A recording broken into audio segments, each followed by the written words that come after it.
The first item of business today is general questions, and we start with question number 1 from Joanne Lamond.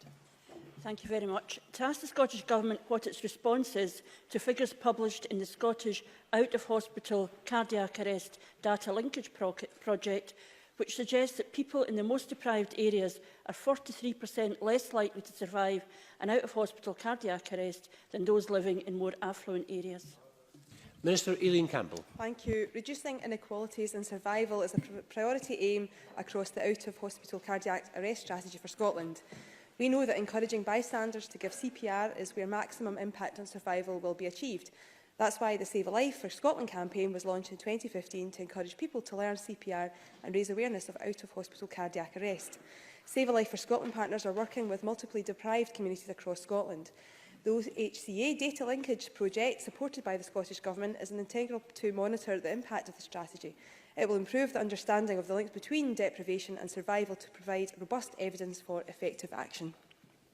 Joanne Lamond. Can I thank the Minister for that answer? The Minister may be aware that according to St Andrews First Aid, survival rates from an out-of-hospital cardiac arrest sit at 6 to 8%, lower than the European average of around 10%. That in itself must demand action. But someone who lives in a disadvantaged community is already more likely to have a heart attack.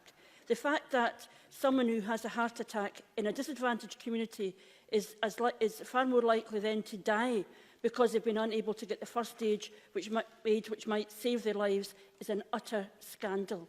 What steps will the Minister take to address this ultimate example of a postcode lottery? And will she meet with me to see how we might draw on the expertise of St Andrews First Aid and other groups committed to giving people first aid skills in order to ensure that people in our deprived communities have a better chance of survival? Minister. And I would absolutely be happy to have a meeting with Joanne Lamond. I know that she takes a keen interest in this area. I know that she's publicly talked about this for many times, so absolutely will commit to having a meeting with her. And she's right, we need to try and make sure that we reduce inequalities, and that's why this information is important. It allows us then to concentrate on where we can have effective impact on our future actions.